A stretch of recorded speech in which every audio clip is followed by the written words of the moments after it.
Joe, are we live yet?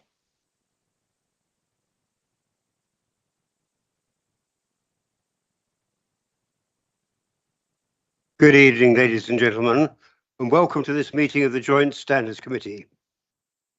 On behalf of those watching on the YouTube channel, members of the committee are present in the chamber, and these members will be voting on proposals, if any, this evening.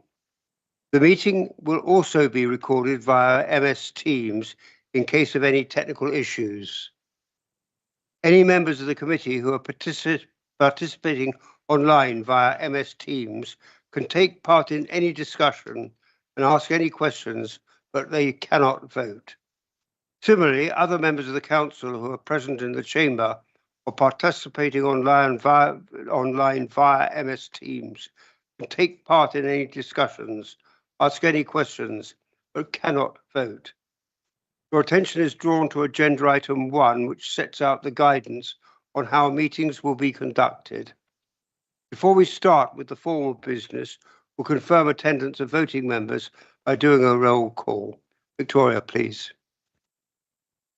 Thank you. Councillor Davis. Apology has been received from Councillor Bell, who's been substituted. I'm here. Councillor Barton.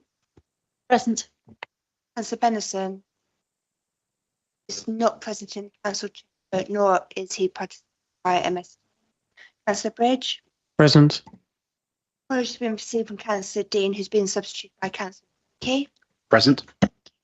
Apology has been received from Councillor Lark, who's been Williams. Present. Councillor Parry. Present. Apology has been received from Councillor Rose, who's been Councillor Coffin. Present. Councillor Rout. Councillor Tanner. Present. Parish councils.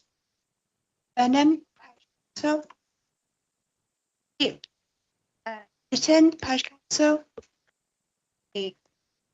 Adler, Parish Council. Present. Parish Council. Present. Paxton, Parish Council. Present. Bayash Council. Thank you. We just you just introduce the officers. Adrian, please. Thank you, Chair. Good evening, members. I'm Adrian Stanfield, and I'm the Council's Monitoring Officer. And Victoria, please. Victoria Freeman, Democratic Services Officer.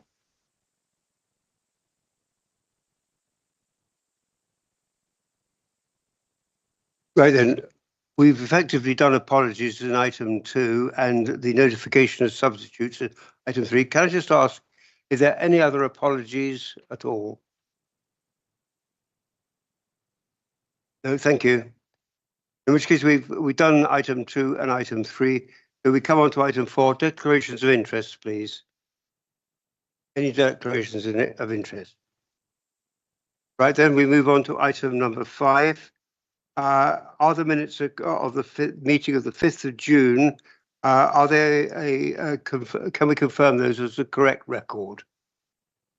Thank you very much. Any objections? No, thank you.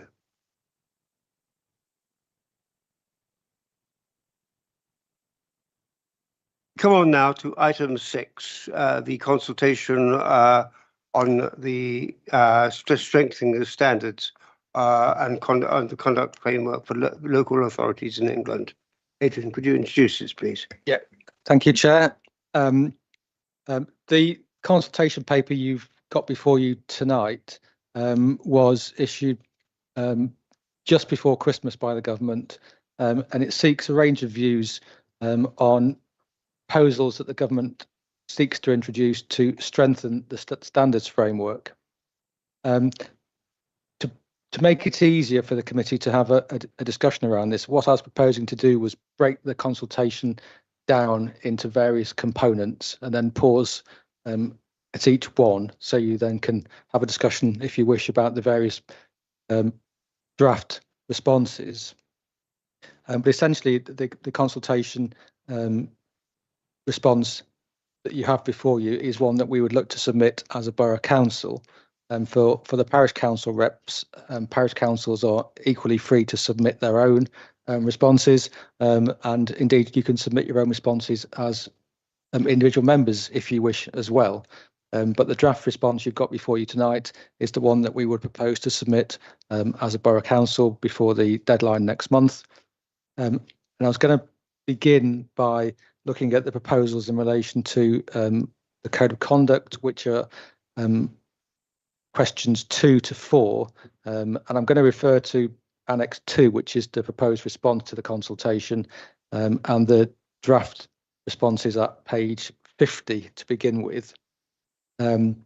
What the government is proposing in relation to the code of conduct is actually taking us back. For those of us that have been around long enough to remember the standards regime pre the coalition government in 2011, 2012, we did used to have a national code of conduct that all authorities were required to adopt. This is slightly different in the government is consulting whether or not to have a national mandatory minimum code of conduct. So the core obligations on members would be set out in that code of conduct, and the proposal is to legislate for one. As you know, within Kent, we have a Kent-wide code of conduct that any authority can adopt. Many of the districts and boroughs have the same code, not all. A number of parishes have their own code. So we have 2 or 3 different codes in operation in Kent. But this proposal is to have a national minimum mandatory code of conduct. And then the government seeks responses as to whether or not authorities should be free to add to that if they wish to add additional requirements of their own. So if I pause there, Chair, in case you'd like to ask any questions or invite some comments. Questions on question 2 to 4. And if you could continue, please. Right, the next section is in relation to standards committees. And again, this takes us back, the proposal, a number of years. At Tunbridge and Maulding, we have a standards committee. As you know, we're all sat here tonight. We are one of a minority of councils who actually have a joint committee with our parishes, and we've had that for a number of years, and it's always worked extremely well. Not every council at the moment has a standards committee because the legal requirement to have one was removed a number of years ago. What the government are now proposing is that there should be a legal requirement for authorities to have a standards committee. They are proposing that that standards committee should include the independent person and at least one parish rep, that they be co-opted onto the standards committee. And they are also proposing that the independent person should be chair of that committee. Now, again, that takes us back to the pre 2011 regime, when we used to have a legal requirement to have a standards committee, and the independent member, as they were then called, was required to be the chair of that committee. So it's a system that we've worked with previously at Tunbridge and Maulding, and it might not be familiar to all members in this room, but it's not one that's unfamiliar, certainly to myself. And there is some merit, certainly, definitely, in having a standards committee. That's one I think that's I personally think is very important. Opting parish reps, absolutely. The independent person may have their own view on whether or not they wish to be a member of the standards committee. But over to you, really, in case you've got any thoughts or comments on the proposals in question. Yes, please. Thank you, Chairman. Yeah, I think this going back to how we used to be is actually quite a splendid idea, and looking at the other implications further down, even better. But the one thing that doesn't seem to have been taken into account anywhere here is the potential if these authorities disappear into unitary functions. And I think there's going, you know, we could adopt all of this, it can go through and be adopted in Parliament, and then 5 minutes later, oh, sorry, you don't exist anymore because you're a unitary authority. And there doesn't seem to be anything in here that I could see that covered that potential outcome.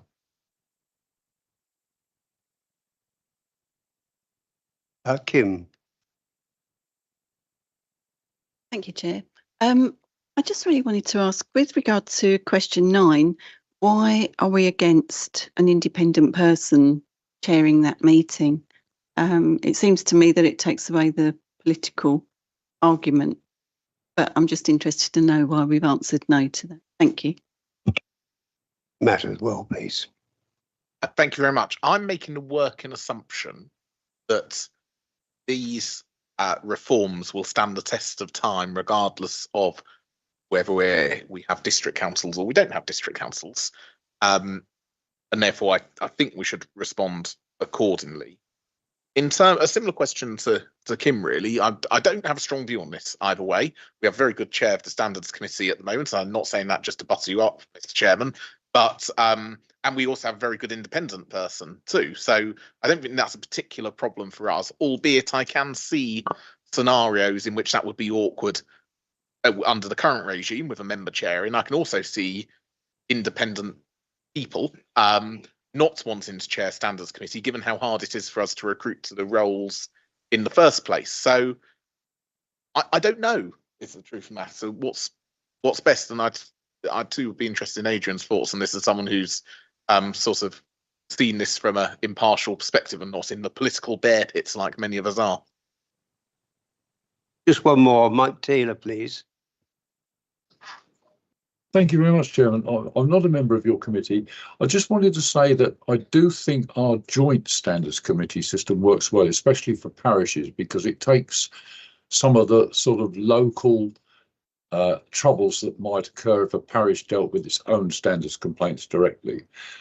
As for the independent person, I don't have a strong view on it, just that I think the independent person should be above and outside the committee to observe the whole procedure and then advise the committee. Thank you.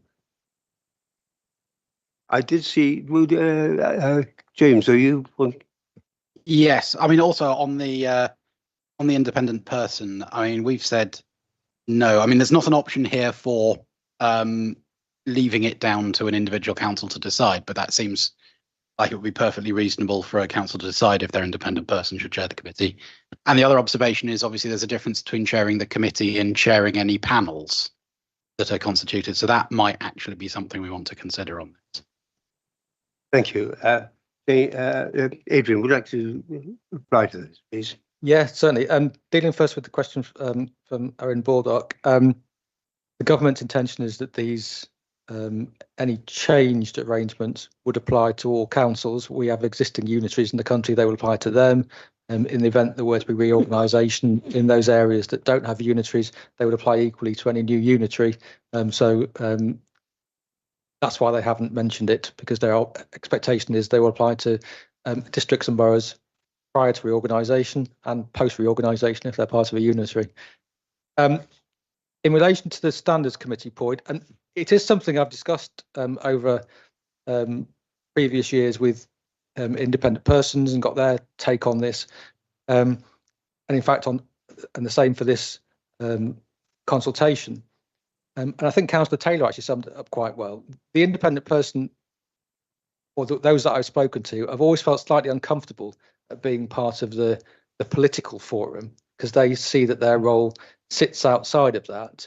And it's as much about how they are perceived by members of the public, because it's really important that we have that independent input into what we do.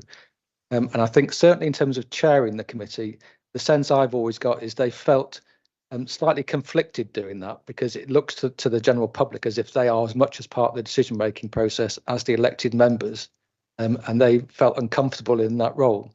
I don't feel that strongly about it that I would say that there aren't equal arguments to the contrary, but it was just a sense I've always got from the independent persons themselves that they felt slightly uncomfortable at how that might be perceived.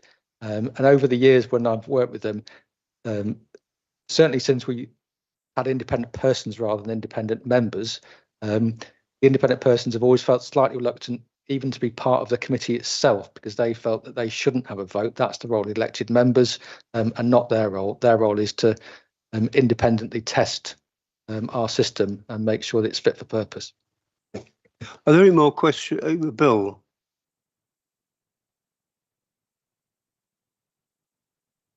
Can I just establish, please, for my own way forward?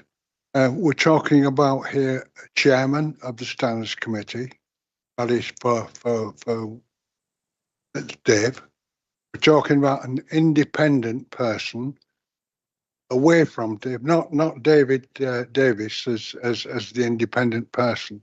We're talking about the independent person being someone out with Tunbridge and Morling Council, out with parish council, and totally independent person.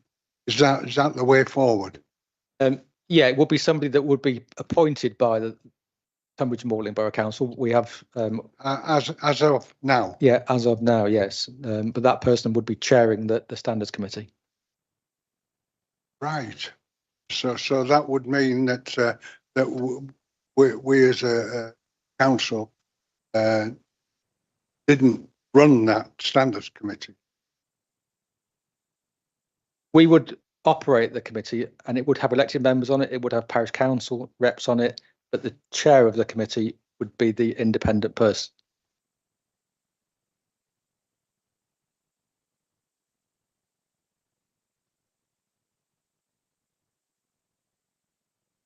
Thank you, Bill.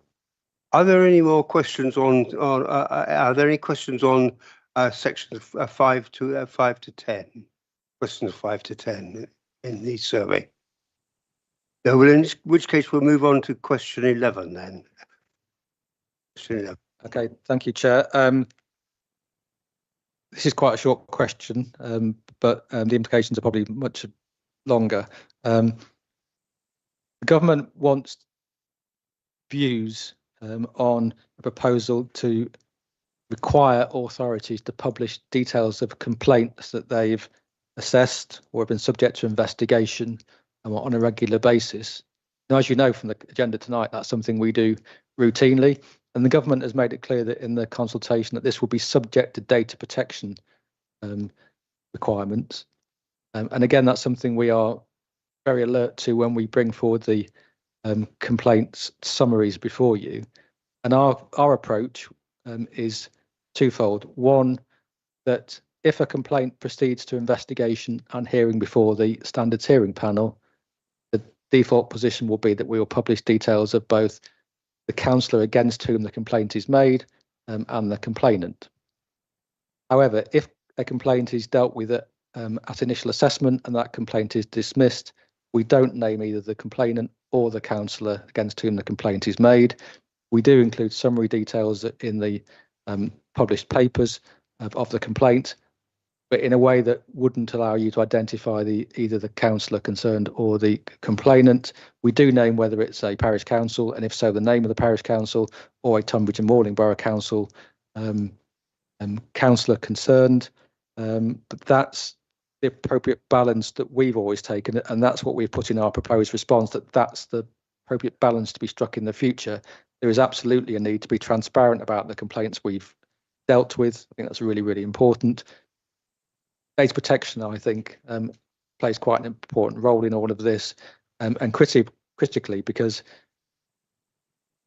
if we were to publish details of complaints that had been rejected at the first stage, that risks either complaints being made maliciously without foundation on the basis that mud sticks, and by naming the councillor we'll just keep making complaints because it gets published anyway.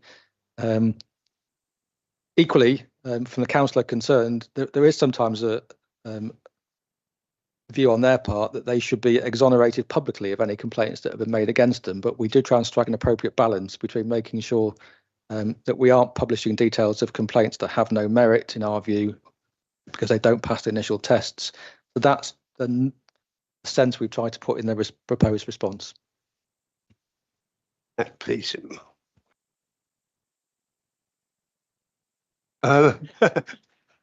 Mike, you're on. Thank you very much, Chairman. I'm still not a member of your committee. As the monitoring officer knows, I have very strong views about both the councillors and the complainants being named throughout the whole process. Obviously, we have to have safeguards in place for people who are vulnerable or might suffer abuse or retribution if their name came forward. That is paramount. But we have had recently a succession of complaints by the same group of people who then castigate the parish council on Facebook for having had so many standards complaints against them, and yet they're anonymous and they're the ones who are making the complaints. So I do have strong feelings about that. Thank you, Chairman. Thanks, Mike. Matt, please.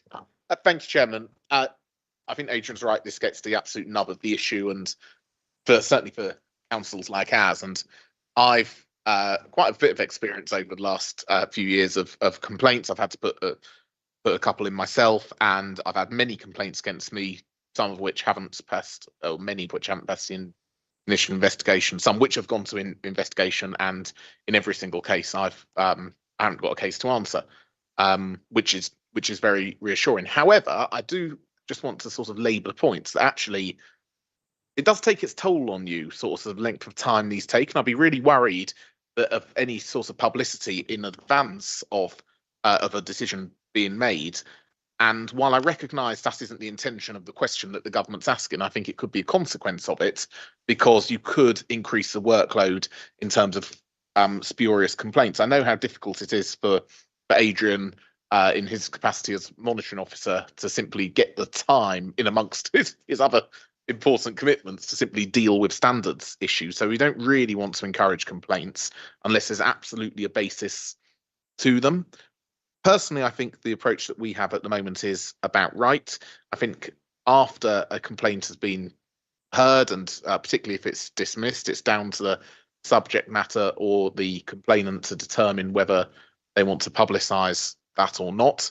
That is their right. And I know, certainly from my own experience, that there's been a couple of complaints in which, frankly, I'd quite like it to be publicised that I've been let off, shall we say, or never had a case to answer in the first place, because it might stop some of the actions of those who've complained in terms of their approach to local matters.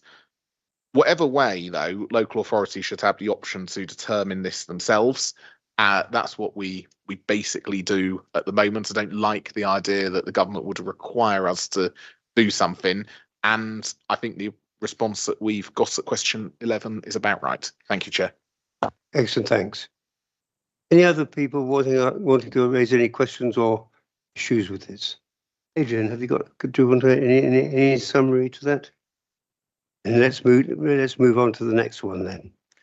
Okay, this is quite a discrete point. This is about whether investigations into the conduct of members should continue if that member stands down.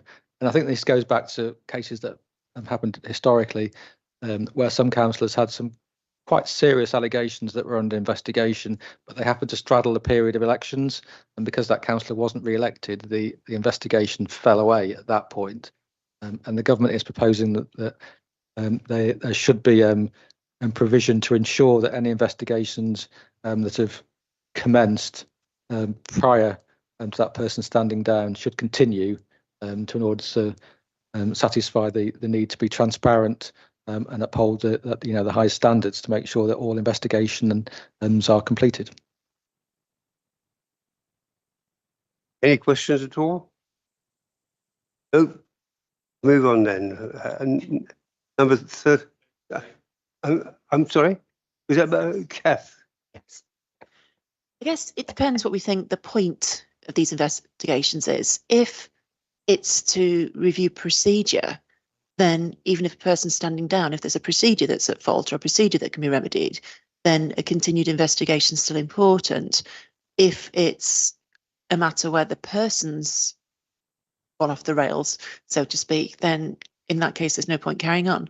I guess the other thing is if a councillor decides to stand down and then at a later date resume their political career and an investigation's been dropped, then in that case, it seems that it ought to have been investigated, but difficult to do that with hindsight. So my view is that if an investigation started, it ought to be finished.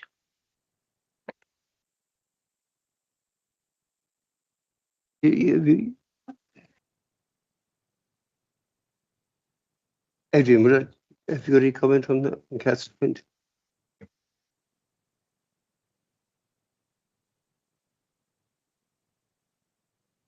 Absolutely, I agree. And the proposed response that I'm suggesting we submit is that it should carry on if that happens. And the government is saying that there would be no sanction applied, even if the investigation concluded there'd been a breach.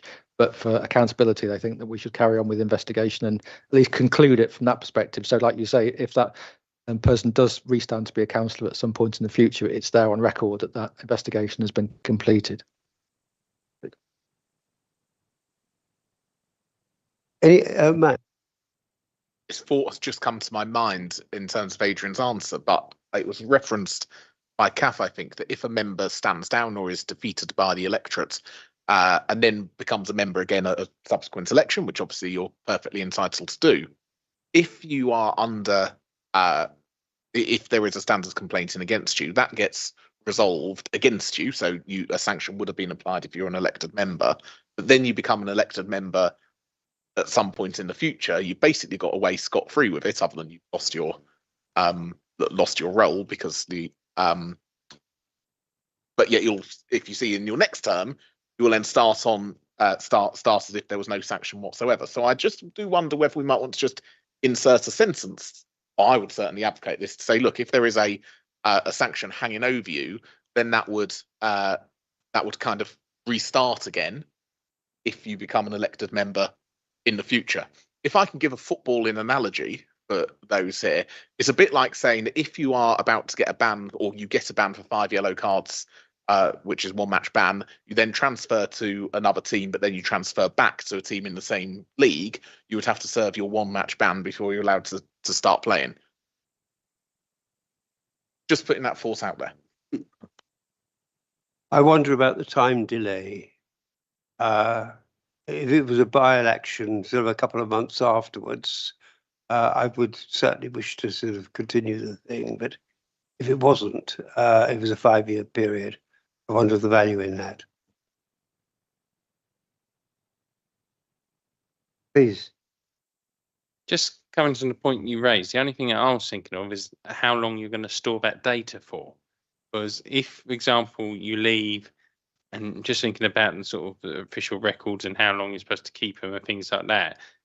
If, for example, someone tries to come back within the next term of office, I can see the point. But if someone stretches it longer, how long would that data be held? That potentially could be like a GDPR issue.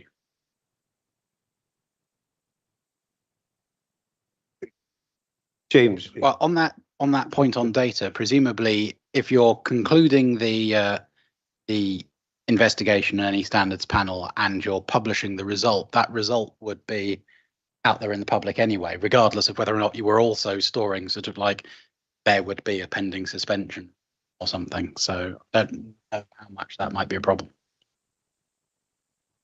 Anybody else on this? In which case we'll move to questions 13 to 17. Thank you. The first couple of questions here were asking us about the average number of complaints that we've had as an authority. And over the previous 3-year period, there's been an average of 13 per year. I think, as you'll see from the second report, I think we had a higher number last year. I think we had about 19 last year, which was particularly high. But over a 3-year period, we've had 13 per annum on average. 52% of those from members of from other elected members, and 48% from the public. Again, over a 3-year period. And then some of those questions aren't applicable because these are questions that are being asked if you're responding in particular roles, whether you're working in the local authority, whether you're elected member, and whether you come forward as a victim. So these aren't applicable to the proposed response we were looking to make. And then at question 17, there is a question in which the government is seeking views on how we can ensure that people who are victims of serious misconduct feel comfortable coming forward and raising complaints. For me, and this really informs the proposed response, The thing that I found over the recent years that's made people most comfortable in coming forward is the knowledge that there will be a sanction at the end of it. If they feel they're going to come forward and nothing will change, and that the sanctions aren't serious enough to deal with the behaviour that they've experienced, that, in my view, often puts people off because they feel that they will bring this complaint and it will only make matters much, much worse with no sanction at the end of it. And I think that's a really important point to stress in our response. Thank you. Mike, please. Thank you, Chairman. I just wanted to pick up on what Adrian said. We already have a protection for people who might be abused if a complaint went through, and that is their anonymity if they so wish. I do have extremely strong views about some of the sanctions suggested, because councillors are not appointed by the borough council or the parish council. They are elected by the public, and I don't think anybody should have the power to suspend or disqualify a councillor or remove their expenses or remove facilities from them, except the electorate. That's fundamental to democracy, and I don't think that power should be vested in the borough council. Thank you, Chairman. Mike, I think that's probably more relevant to the next section. It touches on it here. Right, you are. You want to comment on that at all? Yeah, is there anybody else want to question it? No, well, let's go, Adrian.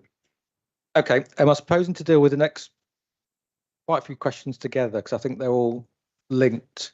Because the next set of questions deal with suspension, disqualification, and other sanctions that the government is proposing to introduce.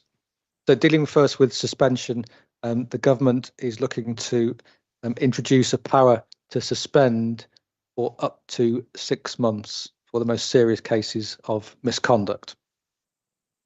They're seeking views on whether or not local authorities should be given that power themselves to suspend, or whether that should be given to an external body.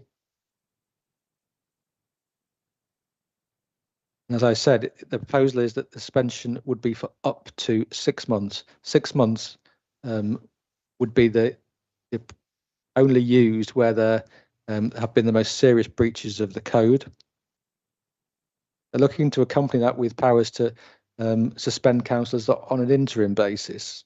Now, this is only where there is a serious or complex case under investigation, and it's appropriate in the government's views to allow for an initial 3-month period or an interim suspension whilst that case is investigated. And again, it's only in the most serious or complicated cases that the government think this power should be introduced.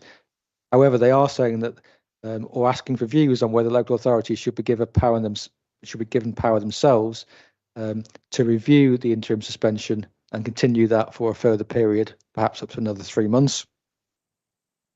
They're seeking views on whether or not we should be given powers, or they're proposing to introduce powers to withhold allowances and introduce premises or facilities bans as an additional sanction. And then finally, they are proposing that a power of disqualification should arise for up to a 5-year period when a councillor has been subject to 2 suspensions within the previous 5-year period. So these are all quite significant sanctions that the government's looking to introduce. The one that I did want to touch upon in particular was the proposal or the question as to whether or not local authorities should be given power to suspend councillors themselves. And the view that we've expressed in the proposed response is that we shouldn't be given that power. That should be something that should only be exercised by an external body. We are a political organisation. That's the very nature of what we do. And I think giving local authorities the power to suspend causes all kinds of conflict with that. And I think there will be all kinds of claims that that power has been exercised for the wrong reasons when it's used by local authorities, no matter how appropriate or proper it was to use that power in a particular case, simply because we are a political organisation, and whenever a decision is taken by a standards hearing panel to suspend somebody, there will be claims that that's been politically motivated, and I think it will be inevitable. And I think when we look back to how it used to operate many years ago, and I know there are different views on this, giving that power to suspend to an external body was one that used to work very well. And previously, it took local authorities out of that equation, giving authorities the powers to introduce sanctions like withholding allowances and premises and facilities bans, for example. Okay, that's one thing, but suspension and disqualification is something else altogether. So I'll pause there, Chair, and I'm sure there'll be some views on that. Wendy, please. Thank you, Chair. Partly Adrian's already got on this. If somebody is suspended, do we then have to rejig all the select committees as to balance? Because you would be missing a person. And the other one is, isn't after 6 months, if somebody doesn't attend meetings, doesn't it trigger a by-election?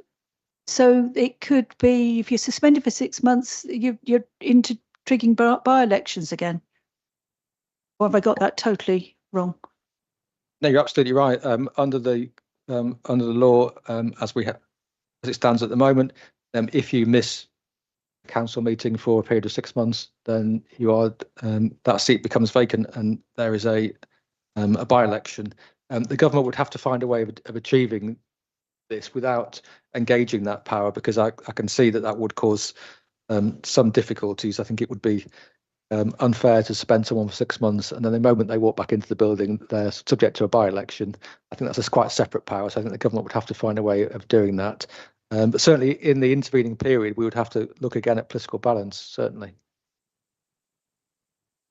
Beth. Is the independent, who's the independent body? Is that the same as the independent person? No, they would need to create a new body to do that. I say many years ago that there was a body called Standards for England. I know there are views on whether or not that's the appropriate body to have, but it would need to be a entirely separate body, not the independent person. That person has a different role in that they are required to give us their views on whether or not the code has been breached prior to reaching a conclusion on that case, but they wouldn't be the person that would exercise that power of suspension. And who would appoint them? Would that, who is that something separate, totally separate to the council, and that's something that already exists? For the independent person or for the independent body, that would have to be set up by the government and appointed to by the government. Kim, please. Thank you, Chair. I think we've all been agreed in the past that it's difficult to deal with any complaint that is upheld in any way that, as a way of dissuading the person involved to stop behaving in the way that they have been. And whilst I take Mike's point about us being voted in by the electorate, once we are elected, we are representing this council at all times, whether we're in chamber, in meetings, elsewhere, or just being ourselves in the pub or, out and about in the street. We are representing this council. And so I think we have to find some way of dealing with poor behaviour and stamping it out. That's just my opinion. Thank you. Thank you. James, please. Thanks. I had a question about what would happen when you had a case that might merit suspension and the independent body. Would the procedure be that we would say this case is sufficiently serious that suspension may be warranted, so it immediately goes to the independent body for resolution? Or would it be that it would go through the process as normal, go in front of a panel, the panel would recommend suspension, and then it would go to the independent body? James, you take that. Yeah. It's not clear at the moment how that would operate. I think we'd probably have to reach a view ourselves as to the seriousness of an allegation before we passed it over to the independent body. So if it was one that we thought was serious enough to warrant the engaging their powers, and I think we'd have to pass it over at that point. I'm fascinated to see how they want to work this, but I think we'd have to reach a view ourselves as to the seriousness before it passed over to them. I've been involved in my professional life with this sort of issue. And I think the thing is that I think it's something we should consider, take Adrian's advice on it. But we could indicate that this case is too serious for us to deal with, and therefore pass it up. And that would be the arrangement that we could do to deal with it. You don't come to a conclusion as to what it is. You don't find guilt or innocence, but you indicate that it is beyond. You consider it to be beyond our powers to deal with. Rather than the alternative of the independent panel, the independent body essentially being the appeal process from our decision, which would be the. This is exactly the same in civil courts, where a magistrate hears a case and decides that it's too serious for him to deal with. He hasn't got the powers to deal with it. He therefore refers it to higher courts, and higher courts can go to higher courts. So it's that sort of hierarchy that perhaps we ought to be considering, and we may need to take it to Adrian's advice as to whether we need to amend slightly our recommendations.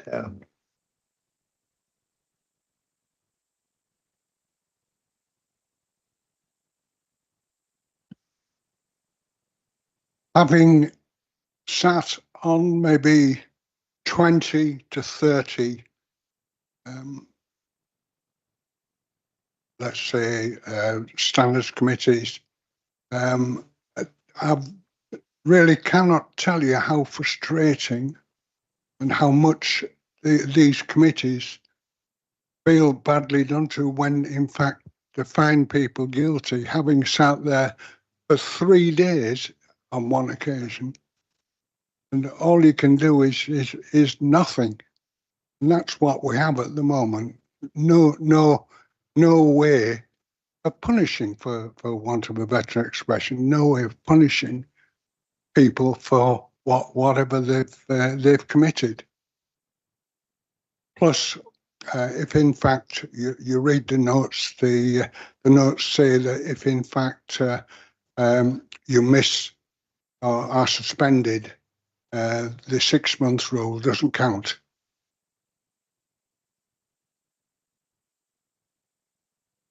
Mary.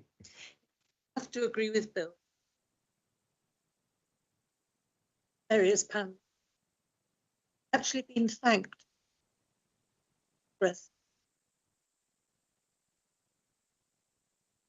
I think that very frustrating for everybody.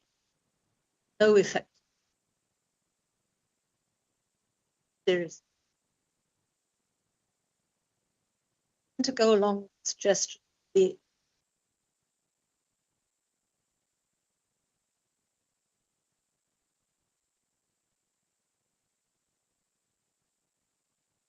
but it's very bad.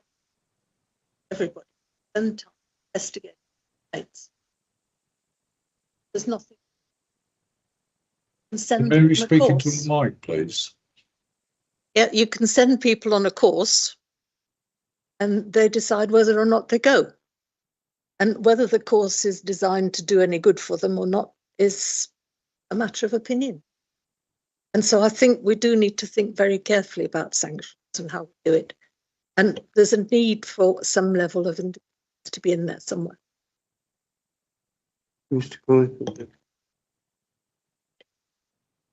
I think all I'd add really to the debate, which has been really interesting, is that I think the consultation is framed on the basis that we would have a power to suspend.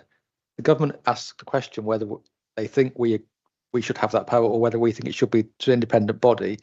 But the way I read the consultation is the government has framed that question, then the ones that follow it on the assumption that we would have the power to suspend, and then there would be the right to appeal to a national appeals body. So if they were to change that, and as I said, I think there are certain dangers in giving councils themselves powers to suspend, although you may argue that the safeguard is the appeal. But if they were to change that and have that carried out by an independent body, would need to see the mechanics of how that might work in terms of the process. But certainly in terms of sanctions, what I didn't say was that we've looked at this committee over a number of years about the limitation on the sanctions that this council has. And our responses to the Committee on Standards in Public Life have always been consistent that the standards have been inadequate to deal with the most serious cases. So that's come through in the proposed response as well. Mr. Noon, did you have a question? No. Okay, please. Thank you, Chair. I think being an elected representative is a privilege, and I think it's quite right that we are held to a high standard of conduct. And on that basis, I'm pleased to see that these sanctions are being proposed, even suspension, although I think I agree with Adrian that it probably, the actual decision on suspension probably should sit outside the council members and be independent. But I think it's important that those sanctions are available in the most serious cases. It can't be right that somebody can commit serious offences and not be properly sanctioned. Just picking up on Councillor Taylor's point about us being elected by the people and only the voters should be able to suspend or remove us. Members of Parliament are also elected by the voters, and they can be suspended from Parliament as well. So I don't see why we should be treated any differently. Thank you. Matt.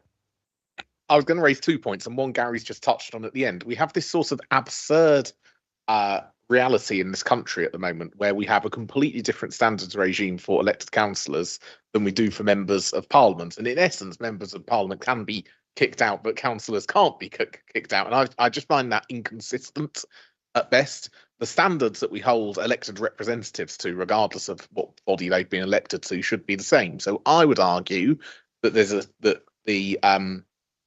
government should also be talking to the Parliamentary Commissioner for Standards about this, and maybe having a local government local government commissioner for standards, which could all then be wrapped up in a body called something along the lines of Standards Commissioner for England, which sounds awfully like what we had before, that could cover elected representatives at all levels. But I appreciate that the government have asked us the questions, and our job is to answer the question.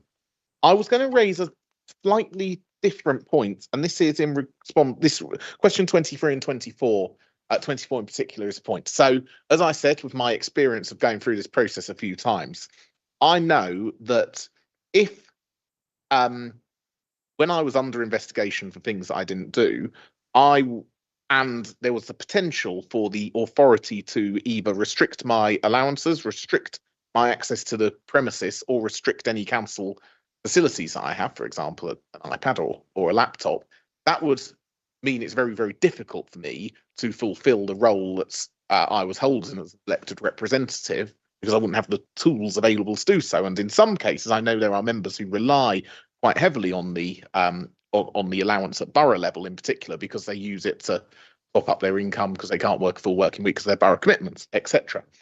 So I feel really concerned about that. And the reason I'm concerned about that is because in the question, the government have said where they deem it appropriate at the end of both questions. Now, they, I'm assuming, is referring to the council in this case. It doesn't say, should local authorities have this power to suspend councillors in cases where the councillors have breached the code of conduct? I think that's a different question from what they're actually asking here.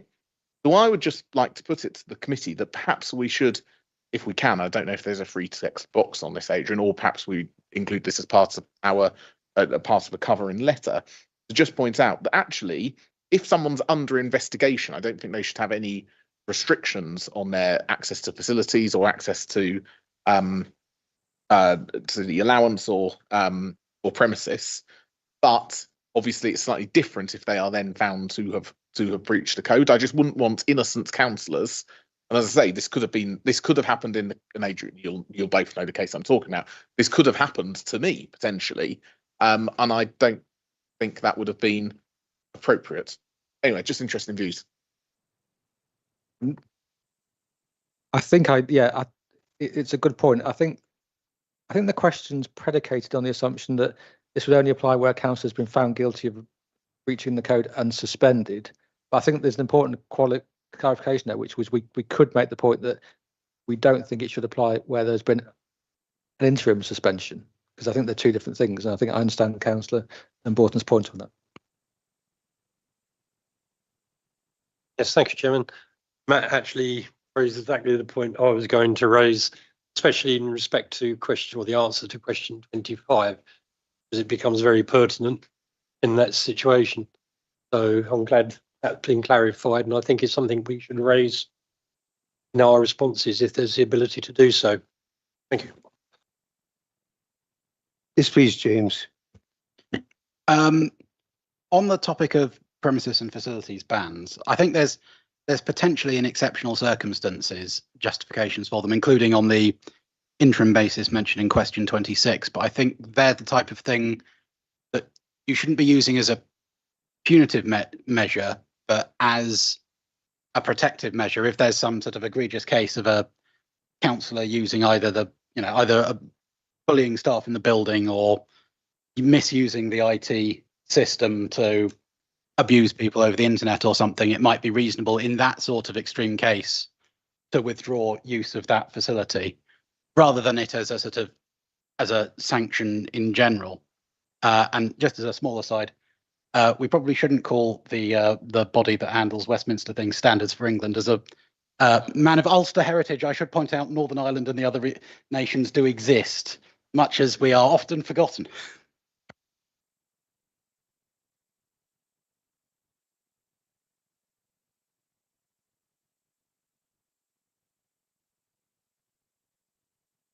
Any more questions on this, which is the heart and meat of the subject? In which case, we'll move on to the next one, please. Appeal. Yep, thank you. Mike, did you have a question on the previous questions? Sorry, Chairman. I just wanted to pick up on the point Matt made about the interim suspension. And any form of interim suspension is assuming guilt. And in this country, we are innocent until proven guilty. Thank you.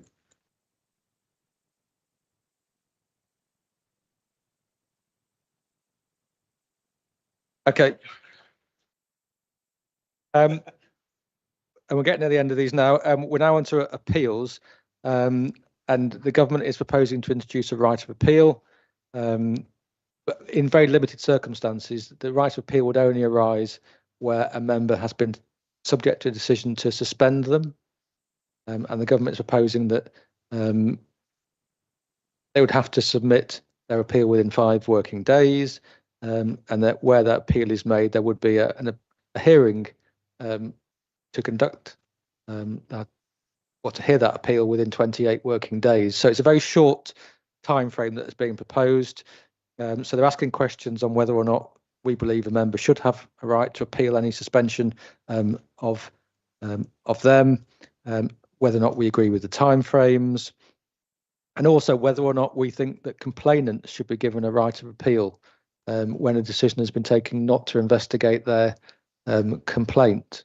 I think this one is more difficult. If the government is proposing that members only have a right to appeal suspensions, but complainants would have a right to appeal a decision not to investigate their complaint. We've got 2 different ends of the spectrum here in terms of where we're going. So I think if we are supportive of members having the right of appeal in relation to suspensions only, then I think, and this comes out in our response, it begs the question as to why complainants should be given the right of appeal not to investigate their complaint. That could be something that could be dealt with more locally. As it is now, it's not an appeal as such, but where a complainant is unhappy that we've not investigated their complaint, they are able to take that up with the local government ombudsman as to the process that we followed. Any questions on that? In which case, the last two questions, please. Yeah, certainly. Thank you, Chair. Last two questions about whether or not we should have a national appeals body. They want to consider whether or not appeals should sit in-house or whether this should sit with a national appeals body. And there are pros and cons to each, as they put out in the consultation paper. An in-house appeals panel could deal with things more swiftly and quicker, whereas a national body could reinforce impartiality by looking at complaints across the country and setting precedents for the type of behaviours that warrant certain sanctions. So that's the benefit of having a national appeals body, and that's the basis upon which we've responded in question 38, I think it is. Our view is that it should be a national appeals body to hear these complaints. Sorry, appeals. Again, any questions, please? Well, that takes us to the end of a very, very good discussion, almost. Looking at the thing in totality, has anybody got any final points they want to make, or not about individual questions, but no. In which case, are there any objections to this in any way? Or can we agree that the recommendation to approve the Borough Council's response to the consultation as set out in Annex 2? Okay. Yes, yes.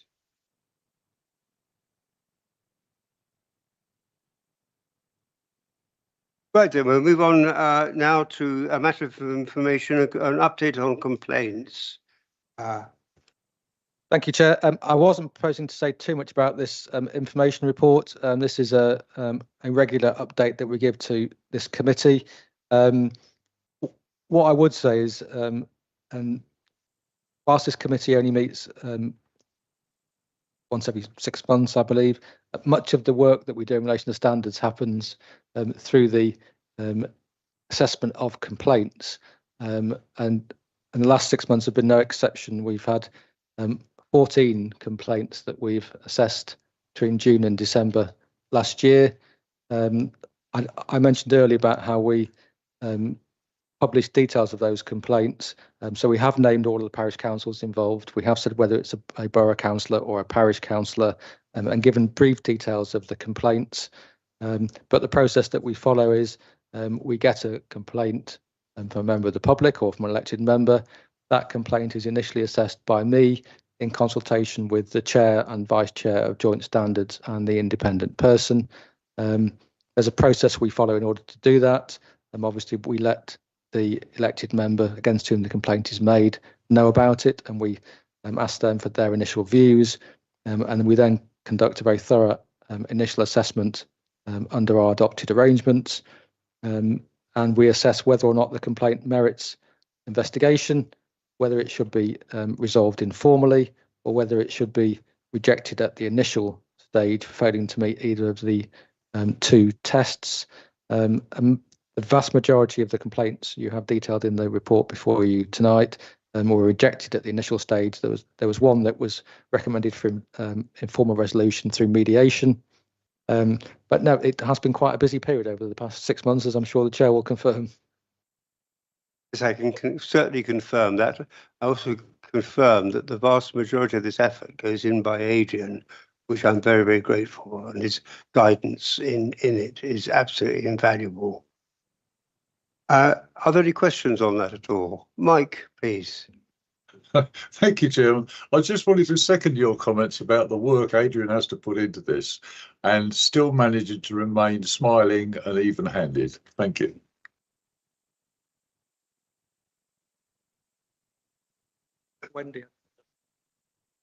Wendy, please.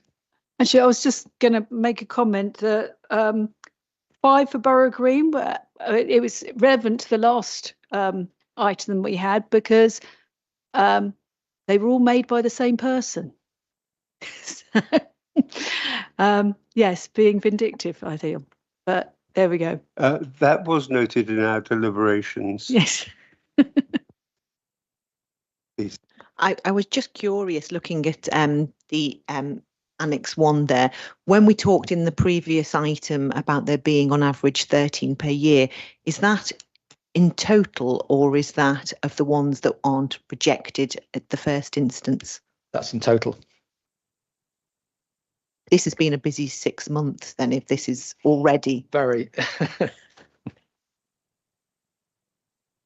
Any more?